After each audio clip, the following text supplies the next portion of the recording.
सूचना के इस युग में हमारी इस नई और बहुत ही विस्तृत गहन चर्चा में स्वागत है। बहुत बहुत धन्यवाद। आज का जो हमारा विषय है ना, वो सीधा सीधा हमारे लोकतांत्रिक अधिकारों और सरकारी कामकाज के जो तरीके होते हैं उनसे जुड़ा है।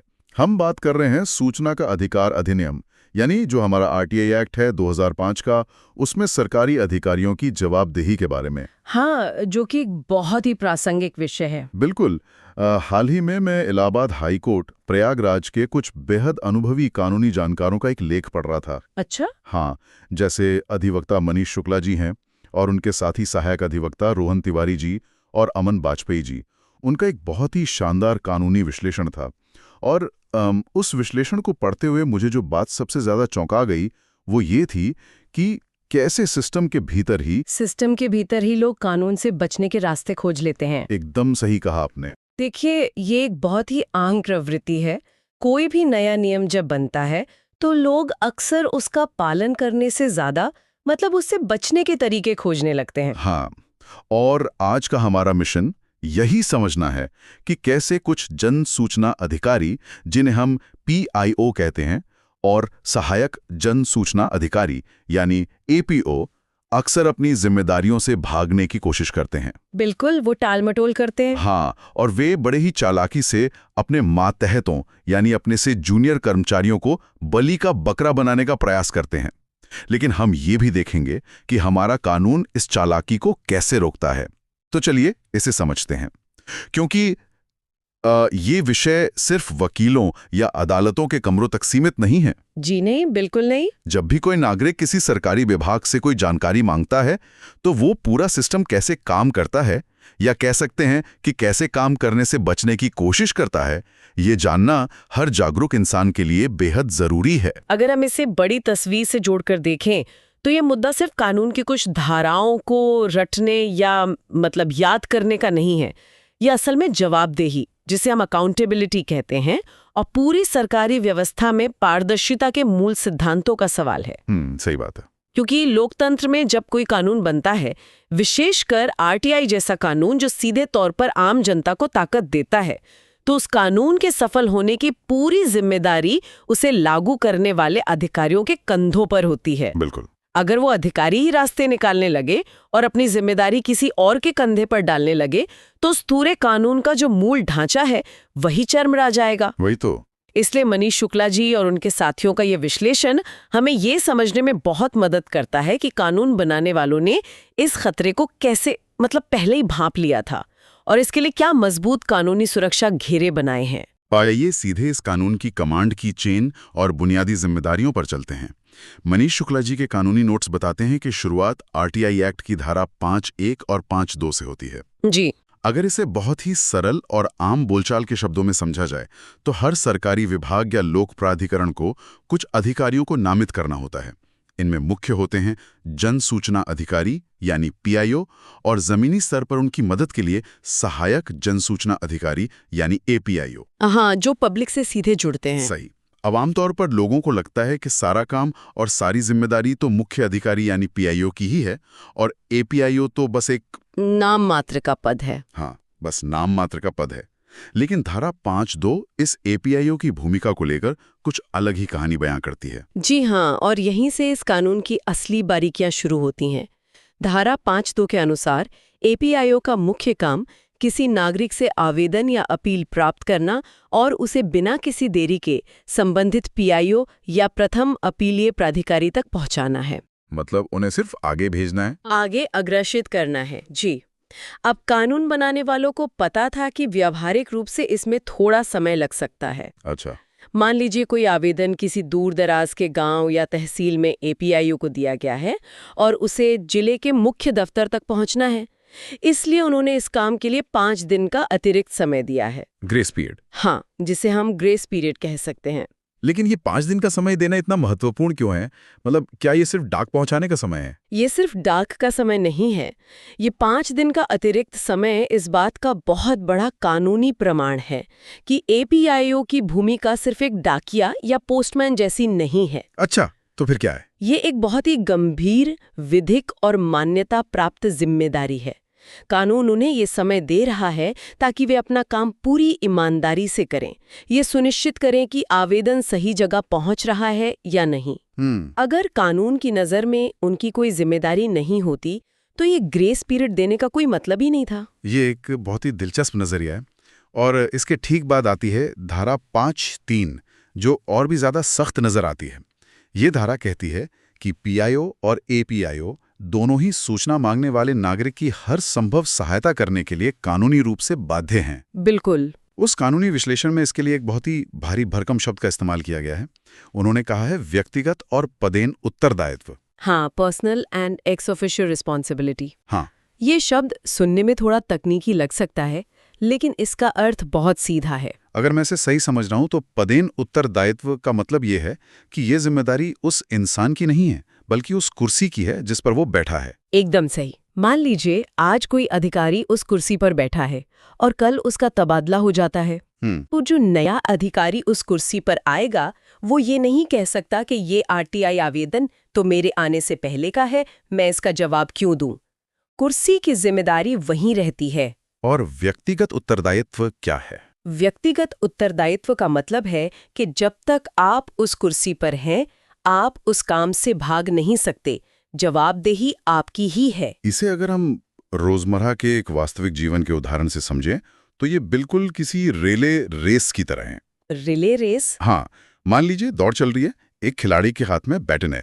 अब वो खिलाड़ी अचानक बीच ट्रैक पर ये नहीं कह सकता कि अरे मैं थक गया हूं या मेरे पैरों में दर्द है, इसलिए मैंने दर्शक दीर्घा में बैठे किसी आदमी को, या आपने किसी जूनियर को ये बैटन पकड़ा दिया है। बिल्कुल, कि मैंने जूनियर को पकड़ा दिया है, अब वही दौड़ेगा। ऐसा नहीं हो सकता।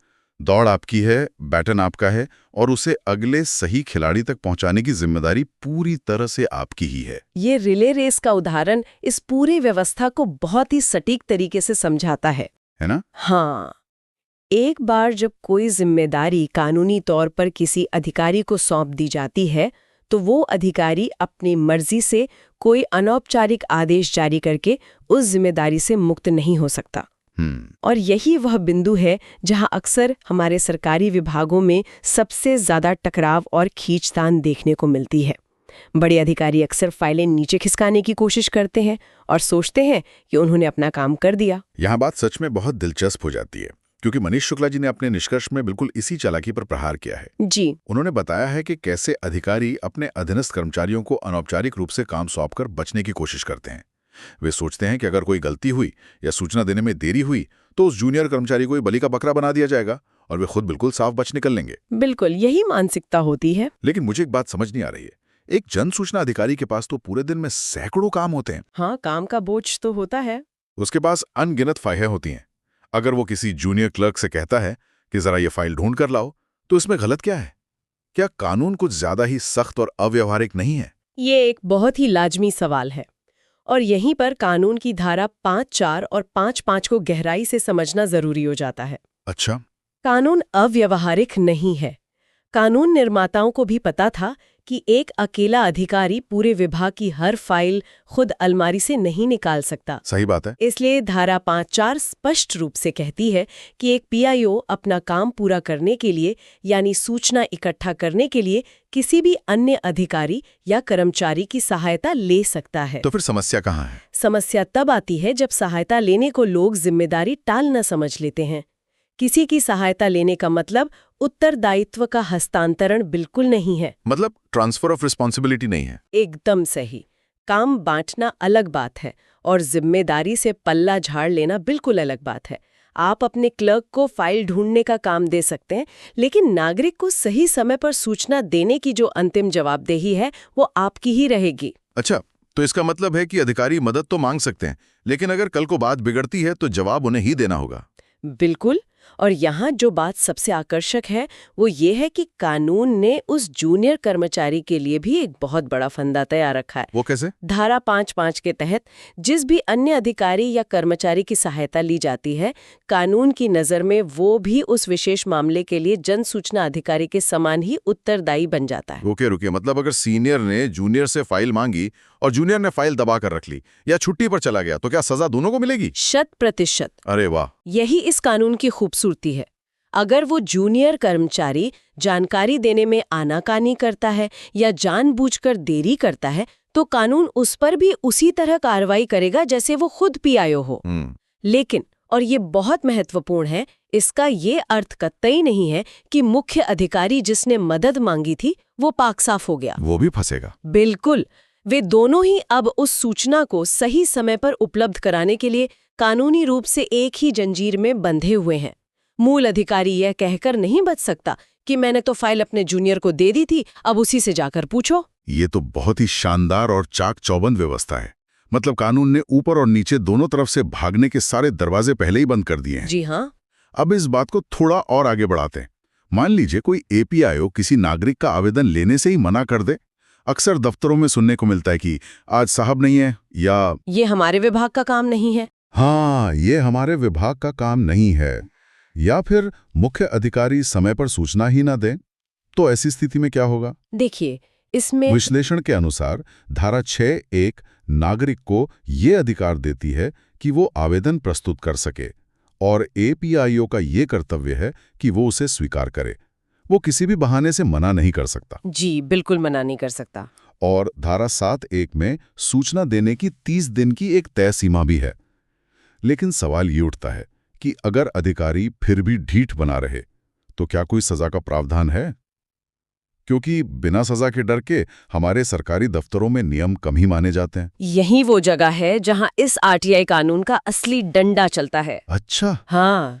अगर हम इस पूरे कानूनी विश्लेषण का सबसे महत्वपूर्ण सो व्हाट यानी निष्कर्ष निकालें तो वो धारा 20 में छिपा है। धारा 20? जी। धारा 20(1) और 20(2) का महत्व समझना हर उस व्यक्ति के लिए बहुत जरूरी है जो सिस्टम से जवाब मांगता है।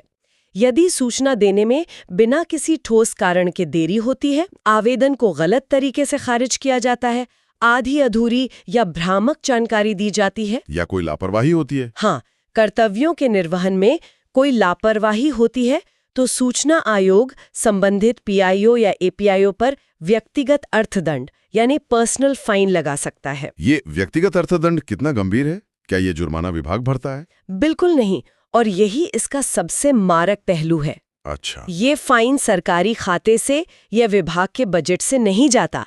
ये उस अधिकारी की अपनी जेब से, उसकी अपनी गाड़ी कमाई और तनख्वाह से कटता है। तनख्वाह से कटता है? जी।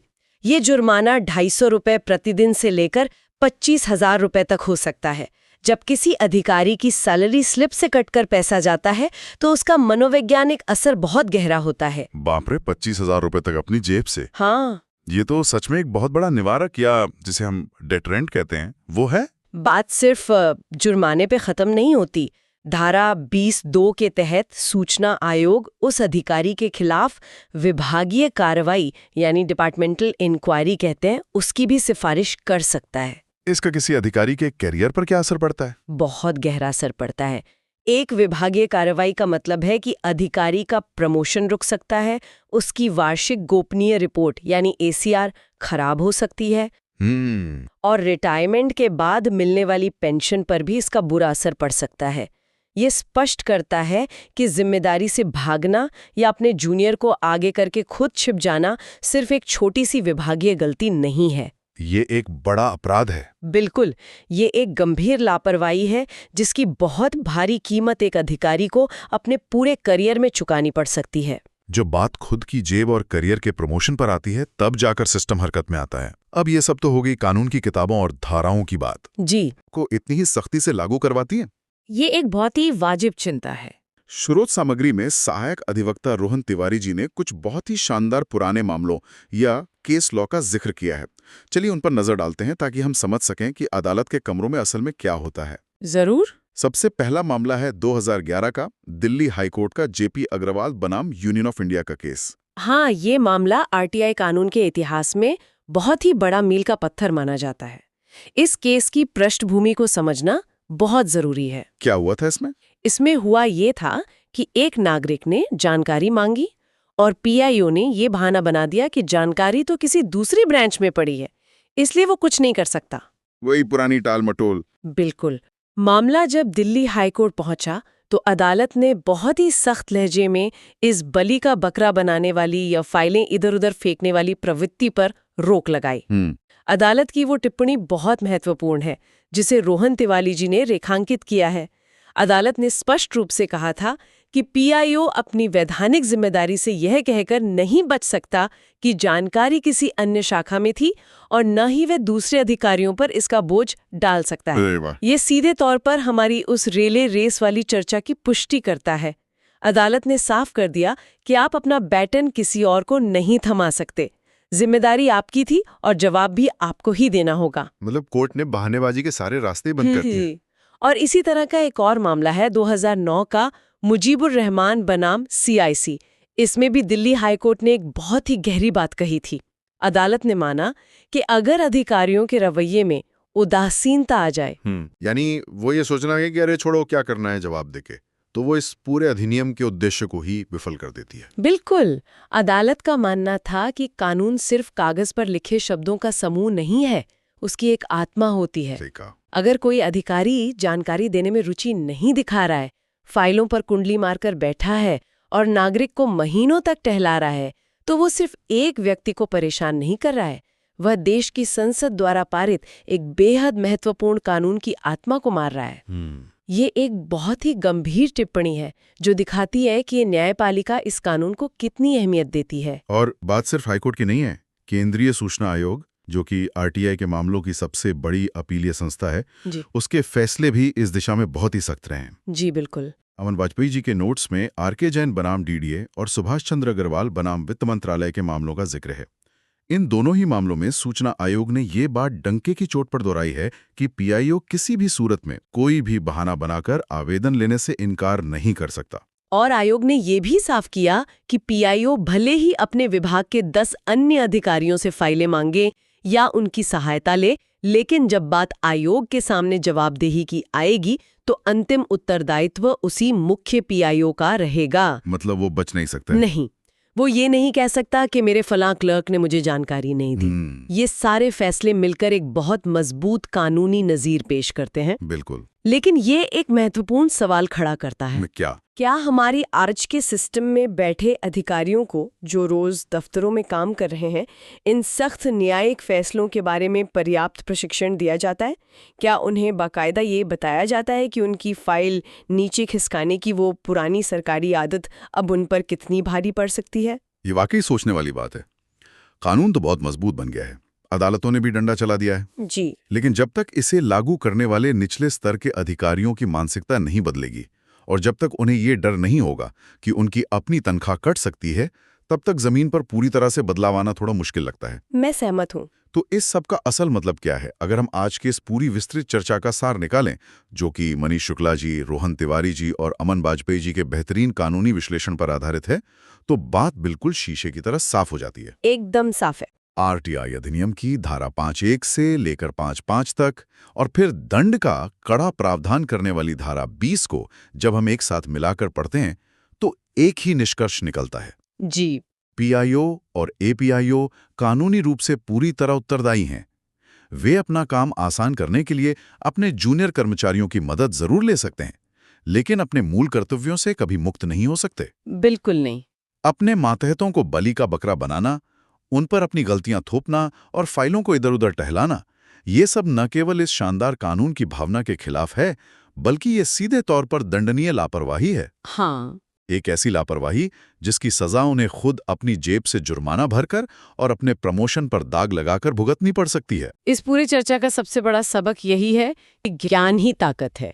ये जो कानूनी विश्लेषण आज हमने साझा किया, ये केवल वकीलों की बहसों, जजों के फैसलों या कानून की किताबों तक सीमित नहीं रहना चाहिए। बिल्कुल नहीं। ये उस हर व्यक्ति के लिए एक बहुत बड़ा हथियार है जो इस सरकारी व्यवस्था से पारदर्शिता की उम्मीद करता है। सही कहा। जब किसी आम नागरिक को ये पता होता है कि जिस अधिकारी के सामने वो खड़ा है, वो उसे इस तरह से टरका नहीं सकता, वो उसे किसी दूसरे काउंटर पे नहीं भेज सकता, तो उस नागरिक का आत्मविश्वास कई गुना बढ़ जाता है। हाँ, उसे अपनी ताकत का एहसास होता है। ज्ञान तभी सबसे मूल्यवान होता है जब उसे सिर्फ पढ़ा ना जाए, बल्कि समझा जाए और सही समय पर सही दफ्तर में लागू किया जाए। इस RTI कानून की असली ताकत कागजों पर नहीं, बल्कि तब दिखेगी जब लोग अपने अधिकारों और अधिकारियों की जवाबदेही के इस पूरे तंत्र को बारीकी से समझेंगे। बहुत ही शानदार बात कही है आपने। कानून को जानना ही आधी लड़ाई जीतना है। और इसी के साथ हम अपनी आज की इस गहन चर्चा के अंतिम पड़ाव पर आ गए हैं। हमने इंसानी अधिकारियों की जिम्मेदारियों, उनके काम टालने के तरीकों, भागने के रास्तों और कानून के सख्त डंडे पर तो बहुत विस्तार से बात कर ली जी। लेकिन जाने से पहले मेरे दिमाग में एक बहुत ही अजीब सा सवाल आ रहा है। अच्छा। एक ऐसा विचार जो हमारी आज की इस चर्चा की नींव पर ही खड़ा है, लेकिन भविष्य की एक बिल्कुल अलग और थोड़ी डरावनी तस्वीर पेश करता है। वो क्या है? देखिए, अभी तक हमने बात की कि कानून ये कहता है कि कोई अधिकारी अपनी जिम्मेदारी किसी अन्य इंसान या कर्मचारी पर नहीं डाल सकता। जुर्माना उस व्यक्ति की जेब से कटेगा। हाँ, व्यक्तिगत जुर्माना। लेकिन हम जिस तेजी से तकनीक की दुनिया में आगे बढ़ रहे हैं, उसे देखते हुए ये सोचने वाली बात है कि आने वाले भविष्य में क्या होगा। हम एक ऐसी दुनिया की तरफ बढ़ रहे हैं जहां सरकारी दफ्तरों का पूरा काम धीरे धीरे आर्टिफिशियल इंटेलिजेंस यानी एआई और ऑटोमेटेड कंप्यूटर सिस्टम्स द्वारा संभाला जाने लगेगा। हाँ, ये तो हो ही रहा है। मान लीजिए भविष्य में कोई आरटीआई आवेदन किसी इंसान के पास जाने के बजाय सीधे एक एडवांस्ड एआई सॉफ्टवेयर के पास जाता है जो पूरी सरकारी फाइलों को स्कैन करता है। ठीक है। अब अगर वो एआई सिस्टम जानकारी देने में देरी कर देता है या सिस्टम में कोई बग आ जाता है और वो गलत जानकारी दे देता है, तो फिर इस व्यक्तिगत जिम्मेदारी के कानून के तहत अर्थदंड किस पर लगेगा? ये तो वाकई एक बहुत ही पेचीदा स्थिति है। अगर इंसान ही नहीं है तो फाइन किसकी तनख्वाह से कटेगा? बिल्कुल। क्या उस अधिकारी पर जुर्माना लगेगा जो सिर्फ उस कुर्सी पर बैठा है लेकिन जिसे पता ही नहीं कि कंप्यूटर कोड कैसे काम करता है? हाँ, या फिर उस सॉफ्टवेयर को बनाने वाली कंपनी पर जुर्माना लगेगा? या फिर हम उस पूरे कंप्यूटर सिस्टम को ही दोषी मानेंगे। जब कोई इंसानी बलि का बकरा बनने के लिए मौजूद नहीं होगा और काम मशीनों के पास होगा, तो ये व्यक्तिगत जवाबदेही और जुर्माने वाला कानून कैसे काम करेगा? ये भविष्य का एक बहुत ही बड़ा कानूनी संकट हो सकता है, क्योंकि मशीन से तो आप जवाबदेही नहीं मांग सकते और इंसान कहेगा कि ये मशीन की गलती है। एकदम सही। ये एक ऐसा पहलू है जिस पर हमारे आज के कानून निर्माताओं को और हम सभी को आने वाले समय में बहुत ही गंभीरता से सोचना होगा। बिल्कुल सोचना होगा। और इसी विचारोत्तेजक सवाल के साथ हम अपनी आज की इस गहन चर्चा को यहीं विराम देते हैं। इस विषय पर और भविष्य की इन संभावनाओं पर खुद भी विचार कीजिए। हमेशा सवाल पूछते रहिए और एक जागरूक नागरिक बने रहिए। इस ज्ञानवर्धक सफर में हमारे साथ जुड़ने के लिए बहुत बहुत धन्यवाद।